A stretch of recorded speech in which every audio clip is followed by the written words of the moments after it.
Welcome to OD Study Point. स्वागत है आप सभी का आपके अपने YouTube channel OD Study Point में।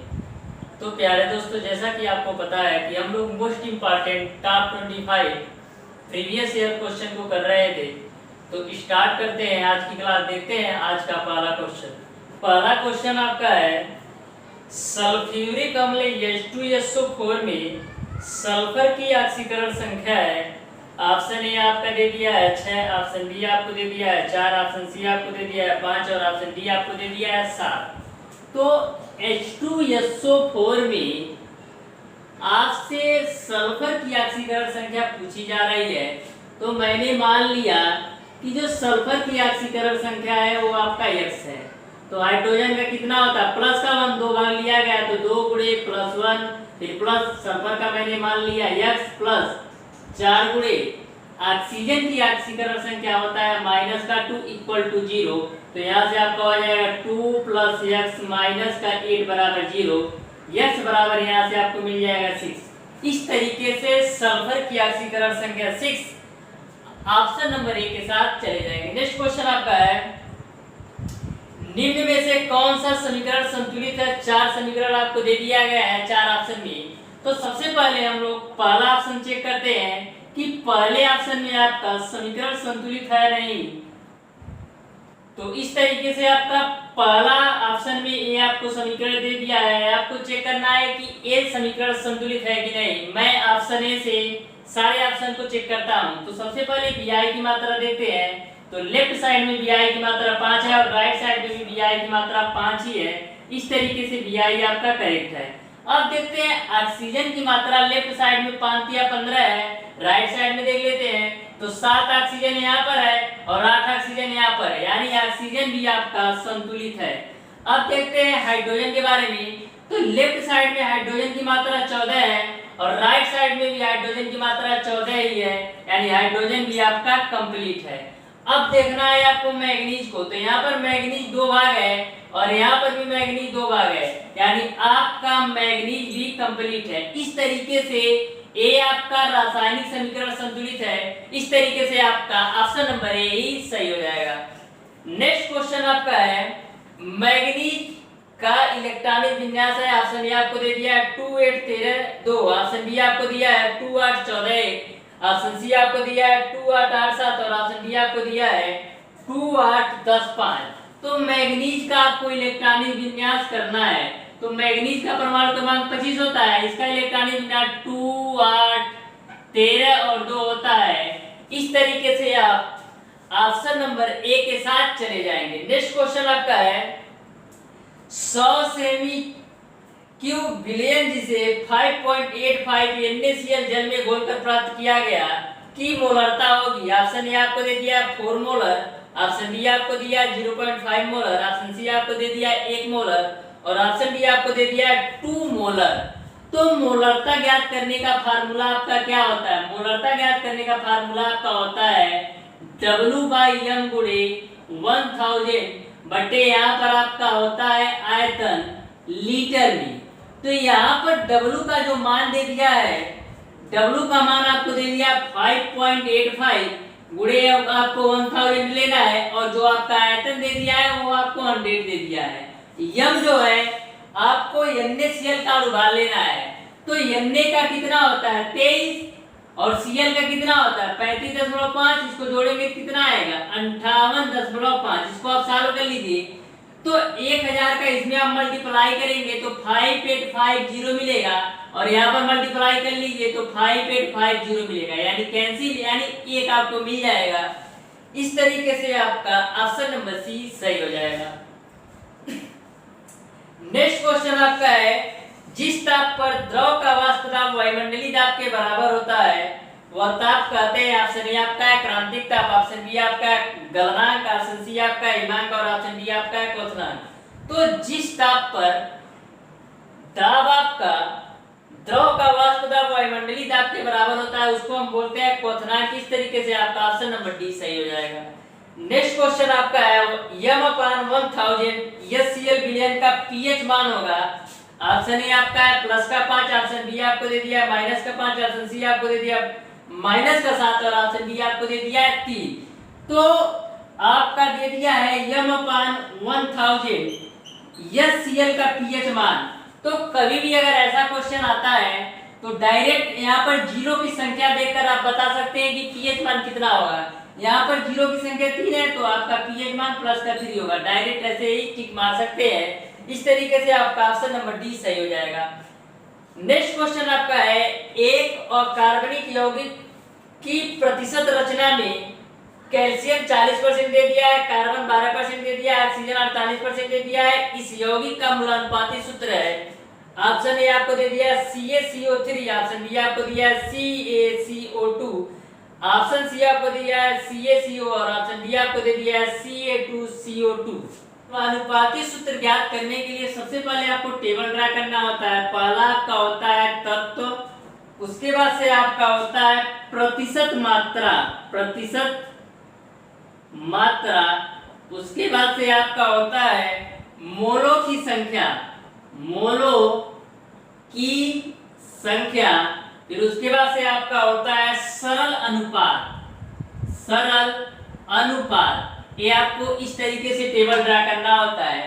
तत्व में आपको 3 तत्व दे दिए हैं, कैल्शियम, कार्बन और ऑक्सीजन। कैल्शियम है, कार्बन है और ऑक्सीजन है। कैल्शियम की प्रतिशत मात्रा आपको 40% दे दिया है और आपका कार्बन है 12, उसके बाद से ऑक्सीजन आपको दे दिया है 48। उसके बाद से मोलों की संख्या जो आपका होता है W/m, यानी वेट बट्टे अनुभार, तो 40 है इसका भार भी होता है 40। तो यहाँ पर आप 40/40 कर दीजिए तो यहाँ पर आपको मिल जाएगा 1। यहाँ पर कार्बन का मात्रा जो दे दिया है 12 और इसका भार भी 12 होता है तो यहाँ से भी आपको 1 मिल जाएगा। यहाँ पर ऑक्सीजन आपको 48% दे दिया है तो 48 ऑक्सीजन का भार आपका होता है 16, यानी यहाँ से आपको मिल जाएगा 3। तो अब सरल अनुपात निकालने के लिए क्या करना होता है, आपको जो सबसे छोटी वैल्यू होती है इन तीनों में, उससे तीनों को डिवाइड करना होता है। तो सबसे छोटी वैल्यू आपका 1 है तो 1 से सबको डिवाइड कर देंगे, 1/1, 1/1 और 3/1। तो यहाँ से आपको 1, यहाँ से आपको 1, यहाँ से आपको 3, यानी कि जो कैल्शियम का अनुपात है 1 और कार्बन का अनुपात है 1 और ऑक्सीजन का अनुपात है 3। तो इस तरीके से आपका जो मूलानुपाती सूत्र होगा, कार्बन 1 लेना है, कैल्शियम 1 लेना है, कार्बन 1 लेना है और ऑक्सीजन की मात्रा 3 लेना है, तो आपका CaCO3 हो जाएगा।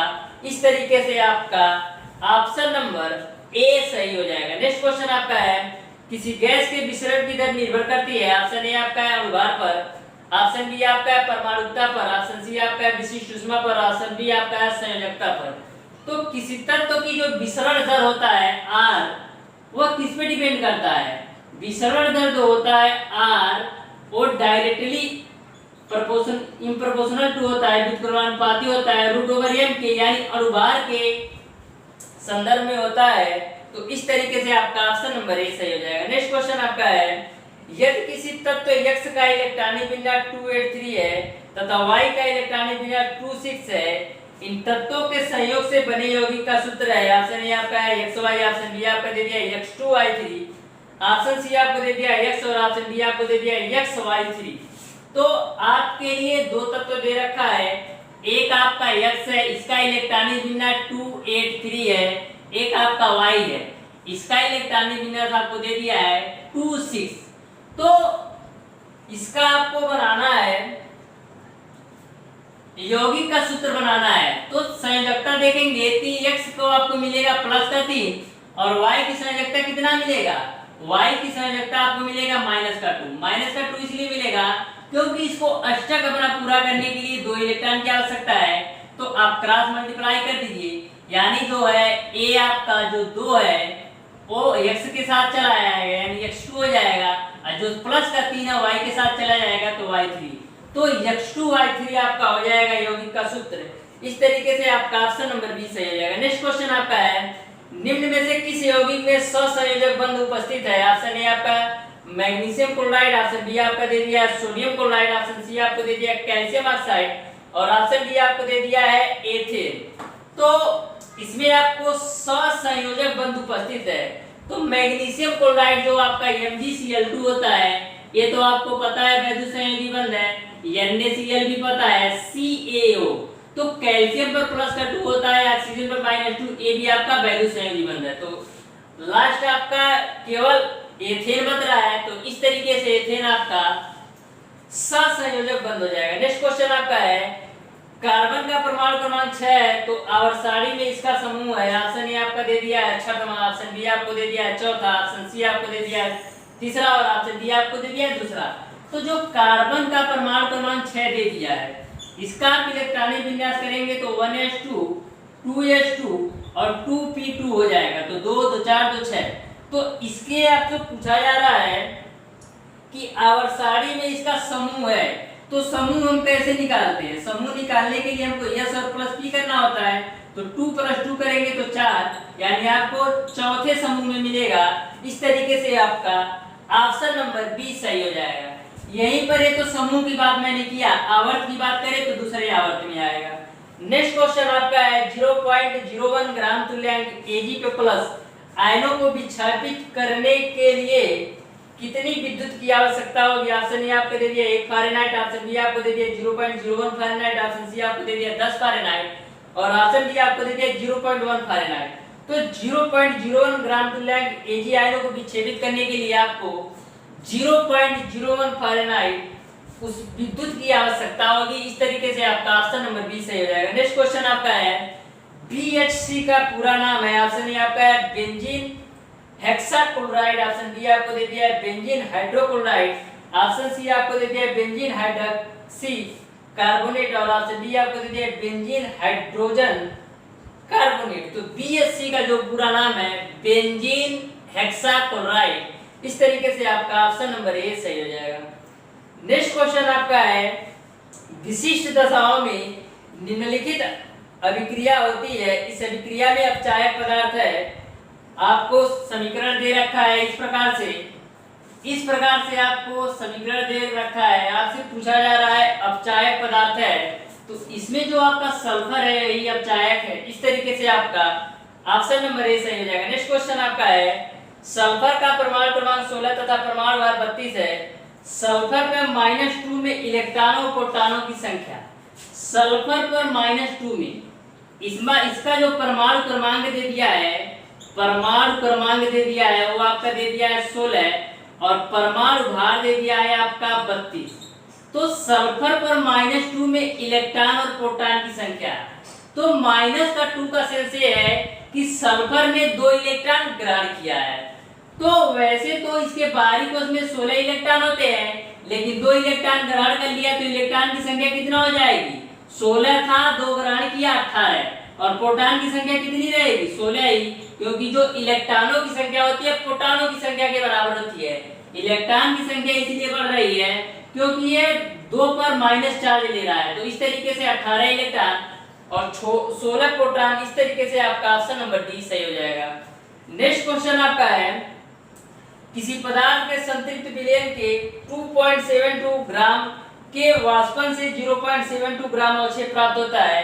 पदार्थ की विलेयता है, तो पदार्थ की विलेयता ज्ञात करने के लिए हम लोग क्या करते हैं? पदार्थ की विलेयता बराबर होता है अवक्षेप की मात्रा आपको दे दिया 0.72 गुणे 100 होता है बटे आपका होता है विलायक की मात्रा। तो विलायक की मात्रा कैसे निकालते हैं? जो विलयन की मात्रा होता है, विलयन की मात्रा में से अवक्षेप की मात्रा घटाएंगे, यानी 2.72 में से माइनस का करेंगे 0.72 तो आपको मिलेगा 2। तो यहाँ से 0.72 में 100 से मल्टीप्लाई करेंगे 72 मिलेगा डिवाइडेड बाय 2, यानी फाइनली आपको 36 मिल जाएगा। इस तरीके से आपका ऑप्शन नंबर ए सही हो जाएगा। फार्मूले को आपको ध्यान में रखना है, अवक्षेप की मात्रा गुणे 100 बटे विलायक की मात्रा। नेक्स्ट क्वेश्चन आपका है पोटेशियम फेरोसाइनाइड किस प्रकार का लवण है? ऑप्शन ए आपको दे दिया समान लवण, ऑप्शन बी आपको दे दिया अधिक लवण, ऑप्शन सी आपको दे दिया अम्लीय लवण और ऑप्शन डी आपको दे दिया संकल लवण। तो पोटेशियम फेरोसाइनाइड एक संकल लवण है। इस तरीके से आपका ऑप्शन नंबर डी सही हो जाएगा। नेक्स्ट क्वेश्चन आपका है सल्फ्यूरिक अम्ल का तुल्यांकी भार है, आपको हाइड्रोजन का भार दे दिया है, सल्फर का और ऑक्सीजन का। तो सल्फ्यूरिक अम्ल यानी H2SO4 का तुल्यांकी भार पूछा जा रहा है। तो होता है आपका तुल्यांकी भार बराबर परमाणु भार बटे संयोजकता। तो इसका परमाणु भार निकालिए तो हाइड्रोजन का 2 मिल जाएगा आपको, सल्फर का आपको 32 दे रखा है, ऑक्सीजन का 4 भाग लिया गया है, यानी 16 चौको 64। अब जोड़ दीजिए तो 2 2 4 4 8 और 6 3 9, यानी परमाणु भार आपने निकाल लिया 98। तुल्यांकी भार बराबर होता है परमाणु भार बटे संयोजकता। H2SO4 में सल्फर की संयोजकता 2 है, तो 2 से काटेंगे तो आपको 49 मिल जाएगा। इस तरीके से आपका ऑप्शन नंबर बी सही हो जाएगा। जो H2SO4 का तुल्यांकी भार है, यह क्वेश्चन आपके पॉलिटेक्निक इंटेक्स एग्जाम में कई सारे सेटों में पूछा गया है, तो इस क्वेश्चन को आप ध्यान में रखिएगा, इंपॉर्टेंट का चिन्ह लगा लीजिएगा। ये बहुत सारे सेटों में H2SO4 का तुल्यांकी भार पूछा गया है। नेक्स्ट क्वेश्चन आपका है, यदि कठोर जल के एक नमूने में 0.024 ग्राम प्रति लीटर MgSO4 तथा 0.162 ग्राम प्रति लीटर CaSCO3 का ट्वाइस घुला है, तब इस नमूने की कठोरता होगी। दिया है आपको MgSO4 का मोलर द्रव्यमान 120 और CaSCO3 का ट्वाइस 162 दे दिया है। 4 विकल्प आपको दे दिए हैं। पहला आपको दे दिया है 100 ppm, ऑप्शन बी आपको दे दिया है 20 ppm, ऑप्शन सी आपको दे दिया है 120 ppm और ऑप्शन डी आपको दे दिया है 12 ppm। तो इस क्वेश्चन का आंसर आप लोग कमेंट बॉक्स में कमेंट करके बताइएगा। देखते हैं नेक्स्ट क्वेश्चन। पृथ्वी पर पाए जाने वाली धातुओं में किसकी प्रतिशतता भार के अनुसार अधिकतम होगी? ऑप्शन ए आपका दे दिया आयरन, ऑप्शन बी आपको दे दिया ऑक्सीजन, ऑप्शन सी आपको दे दिया एल्युमिनियम और ऑप्शन डी आपको दे दिया सिलिकॉन। तो पृथ्वी पर पाए जाने वाले धातुओं में एल्युमिनियम की प्रतिशतता सबसे अधिक होती है। इस तरीके से आपका ऑप्शन नंबर सी सही हो जाएगा। नेक्स्ट क्वेश्चन आपका है, गैस का अधिकतम प्रायिकता वेग प्रदर्शित किया जाता है। ऑप्शन ए आपको दे दिया है √3RT divided by m, option B आपको दे दिया √2RT divided by m, option C आपको दे दिया √MT डिवाइडेड बाय m और ऑप्शन डी आपको दे दिया है इनमें से कोई नहीं। तो अधिकतम प्रायिकता वेग का जो मान होता है √2RT डिवाइडेड बाय m होता है। इस तरीके से आपका ऑप्शन नंबर बी सही हो जाएगा। नेक्स्ट क्वेश्चन आपका है, यदि रेडियम 2160 वर्षों में अपनी प्रारंभिक मात्रा का 1/4 रह जाता है, तब इसकी अर्धायु है। ऑप्शन ए आपको दे दिया 1730 वर्ष, ऑप्शन बी आपको दे दिया 1650 वर्ष, ऑप्शन सी आपको दे दिया 1400 वर्ष और ऑप्शन डी आपको दे दिया 1580 वर्ष। तो आपका बोला है 1/4 रह जाता है, तो 1/4 को से आप n की वैल्यू निकाल सकते हैं 1/2 का होल स्क्वायर। 1/2 का और n बराबर आपका हो जाएगा 1/2 का होल स्क्वायर, क्योंकि आपको 1/4 दे रखा है, तो n का वैल्यू यहाँ से निकालेंगे तो आपका 2 मिलेगा।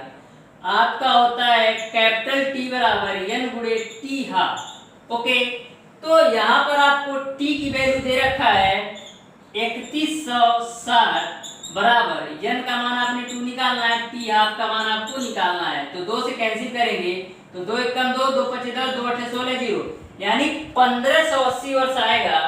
इस तरीके से आपका ऑप्शन नंबर डी सही हो जाएगा। नेक्स्ट क्वेश्चन आपका है, जल गैस का सूत्र है।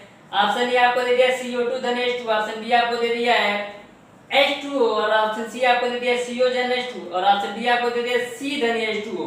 तो जल गैस का जो सूत्र है CO धन H2, इस तरीके से आपका ऑप्शन नंबर सी सही हो जाएगा। नेक्स्ट क्वेश्चन आपका है, 226 परमाणु भार तथा 88 परमाणु क्रमांक वाले एक तत्व से 2 अल्फा कण निकलने के बाद प्राप्त तत्व की द्रव्यमान संख्या तथा परमाणु क्रमांक क्या होगा? ऑप्शन ए आपको दे दिया है 214 82, ऑप्शन बी आपको दे दिया 218 80 और ऑप्शन सी आपको दे दिया है 218 84 और ऑप्शन डी आपको दे दिया है 218 82। तो यहाँ पर आपको परमाणु भार का मान दे दिया है 226 और परमाणु क्रमांक का मान दे दिया 88। मैंने मान लिया है वह तत्व तो आपका यक्ष है, यक्ष तत्व है, इसका परमाणु भार आपको 226 दे दिया है और परमाणु क्रमांक 88 दे दिया है। बोला है कि 2 अल्फा कण निकलने पर नया परमाणु भार और परमाणु क्रमांक बताइए। तो प्यारे दोस्तों, अगर 1 अल्फा कण निकलता है तो परमाणु भार में 4 की कमी आती है तथा परमाणु क्रमांक में 2 की कमी आती है। इस क्वेश्चन में आपसे पूछा गया है कि 2 अल्फा कण निकलते हैं, तो 1 अल्फा कण निकलने पर परमाणु भार में 4 की कमी आती है, तो 2 अल्फा कण निकलेंगे तो परमाणु भार में कितने की कमी आएगी? 8 की कमी, यानी 226 में से 8 घटेंगे तो आपका मिलेगा 218। ये तो परमाणु भार की बात हो गई। परमाणु भार में 4 की कमी है अल्फा कण पर, और परमाणु क्रमांक में 2 की कमी, तो 2 अल्फा कण निकल रहे हैं, तो परमाणु भार में मैंने तो 8 की कमी कर दिया। अब परमाणु क्रमांक में 4 की कमी करेंगे तो यहाँ पर आपको मिल जाएगा 84, यानी कि आपका जो आंसर होगा 218 और 84, इस तरीके से आपका ऑप्शन नंबर सी सही हो जाएगा। नेक्स्ट क्वेश्चन आपका है वह ताप जिसके ऊपर किसी गैस को द्रवित नहीं किया जा सकता कहलाता है। ऑप्शन ए आपका है द्रवीकरण ताप, ऑप्शन बी आपको दे दिया है क्वथनांक, ऑप्शन सी आपका दे दिया है हिमांक, और ऑप्शन डी आपको दे दिया है क्रांतिक ताप। तो क्रांतिक ताप एक ऐसा ताप है जिस पर किसी गैस को द्रवित नहीं किया जा सकता। इस तरीके से आपका ऑप्शन नंबर डी सही हो जाएगा। इस तरीके से प्यारे दोस्तों मैंने आपको most important top 25 previous year question बिल्कुल डिटेल में स्टेप बाय स्टेप आपको बताया है। यदि आपको किसी भी क्वेश्चन में कोई भी प्रॉब्लम होता है तो आप उसे हमें कमेंट बॉक्स में कमेंट कर सकते हैं। तो प्यारे दोस्तों वीडियो अगर पसंद आया हो तो ज़्यादा से ज़्यादा लाइक, शेयर और सब्सक्राइब जरूर कीजिएगा। बेल आइकन दबाना बिल्कुल मत भूलिएगा, जिससे हमारी लेटेस्ट आने वाली वीडियो आपको मिलती रहे सबसे पहले। धन्यवाद।